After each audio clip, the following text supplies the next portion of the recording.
you're gonna fail. It's okay. Okay? You're gonna fail. And I'm not talking about the tests. It's one thing. I'm talking about to your knees, your skin, bloody, fail. And that's okay, because you know what? You know down deep inside of all of you, that's how you learn.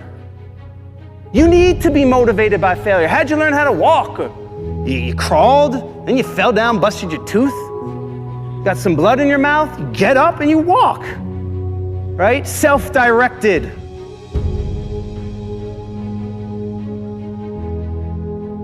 We try so hard in our lives to fit in. We try to fit into certain groups, certain frats, certain sororities, among certain friends. Yet the people we idolize are the ones that stand out. But when you're prepared, there is no fear. There is no fear of failure, okay? Because even if you've walked out of something and you feel like you failed at it, your preparation is so strong that you're gonna take that failure and turn it into the outcome you desire. And most people stop at failure, okay? We've all failed at things. I'm gonna continue to fail at stuff, right? It's the most powerful tool you can use, but it all depends on how you use it. In the hands of an individual, it can do unbelievable damage. In the hands of a professional, of a doctor, it saves lives. So it's the same thing with failure. It's how you use it. It's that drive inside of you, okay? It's what we talk about, the dark side. The dark side is filled with failure, but it's the fuel that burns you like something that's never burned inside you before. If you constantly remind yourself after every defeat, after every setback, every time you get knocked down, I've got a saying, if life knocks you down, try and land on your back, because if you can look up, you can get up. See, a lot of people, because of failure, they stop believing. Let me share something with you. You will fail your way to success. Yes. 8 out of 10 millionaires have been financially bankrupt. You will fail your way to success. It doesn't matter how many times you fail. It doesn't matter how many times people tell you that you can't do it. It doesn't matter if you don't have a dime in the bank. You will fail your way to success. You don't make excuses for the failure, you grieve it. You feel the pain. You don't brush it off, you don't downplay it. You feel the pain and you don't rush to feel better. Now, listen, this is a principle of life I'm about to tell you. To get past it, you gotta go through it. That's true in so many areas, but it's particularly true with failure. To get past your failure, that failure in your life, you gotta go through it. You can't go around your failure, you can't go over your failure, you can't go under your failure, you can't ignore your failure. You need to grieve the failure. You need to feel the pain. Now, we don't like feeling bad, but grief is a good thing. Grief is the way we get through the failure, and grief is the way we learn the lessons. So often, we want to just, when we fail, we want to just forget it, push it aside, stuff our emotions, and then immediately go to the next thing. When you stuff your emotions, when you swallow your emotions, your stomach keeps score. It's kind of like, what if you took a can of Coke and you shook it up for a long time and then you put it in the freezer? What's going to happen to it? It's going to explode eventually. It's going to come out sideways. And this happens in your life when you don't deal with your emotions properly.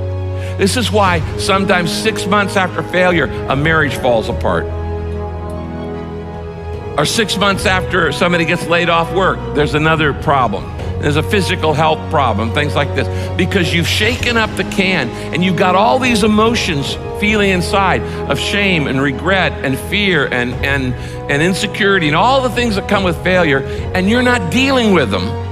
And so you shake it up and you say, we're just gonna put this in the refrigerator and try to forget about it, and we're gonna freeze it, and it's gonna explode, and it's gonna come out sideways in an affair or in wrong behavior or an impulsivity or an addiction or all kinds of other things. I have seen this thousands of times in people's lives. You don't minimize it, you don't rush to feel better. To get past your failure, you've got to go through the failure.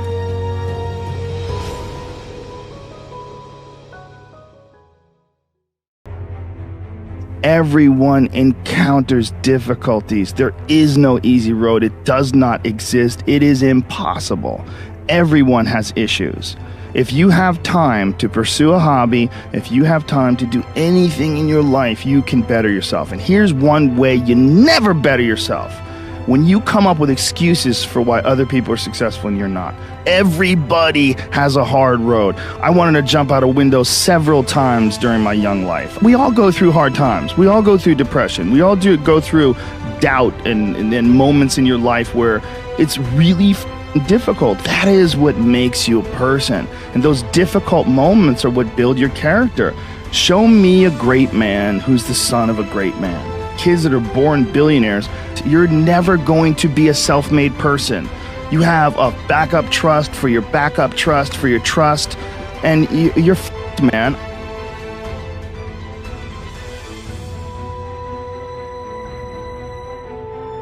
I don't understand when people say they're bored.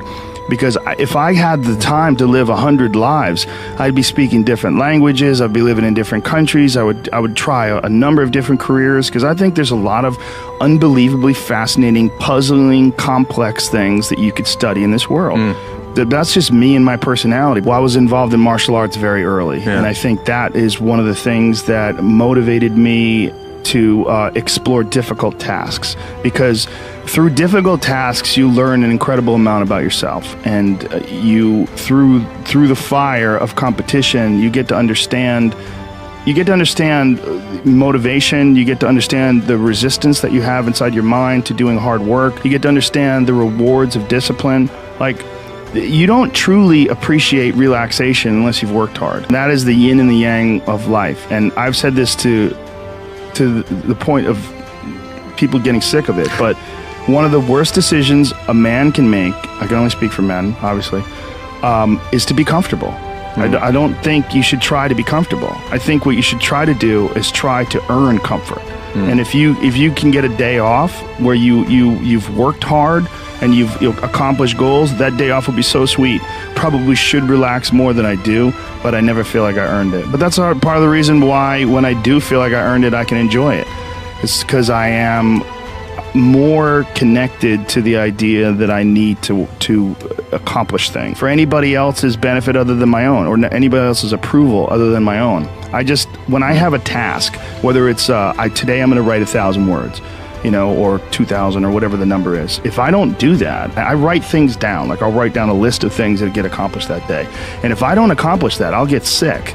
If I can't fill out that list, that drives me nuts, but that's what led me to be a championship level martial artist. It's the reinforcement of those goals, like understanding that you can achieve those goals. It's going to be difficult. You're going to push through the difficulty, and then you're going to understand what difficulty truly is, and how much of it is just mental, how much of it is just in your mind, this adversity to difficult task or to struggle. And a lot of people have that. They're scared. They're scared of complications. They're scared of failure. Failure is a big one that people are afraid of, but failure is one of the most important things you could ever have as far as like the motivation to do things differently. One of the reasons why I think that I'm good at friendships and relationships is because I've failed at them in the past. One of the things that I'm good at comedy is because I've bombed on stage. One of the reasons why I'm good at work is because I've been a worker in the past, and I know the feeling of failure, the feeling of shame, of being like a weak, non-motivated, lazy person. It's a weak feeling. You don't respect yourself. And I have this phrase that I use all the time to people to try to motivate people. I say that be the hero in your own movie. Pretend that if your life was a movie and your life started now, what would the hero do? What would the person that you respect do? What would the person that you admire, person that inspires you, what would they do? And if you do that, you slowly build momentum. You today I did what I wanted to do. Today I started a class in yoga. I did this. I did all these things that I was saying I wasn't going to do. And now I feel momentum. And momentum is a very important point in people's lives. That's why some folks don't like to take days off, because they feel like they're losing momentum and they sort of have to restart the wheel up again after a vacation.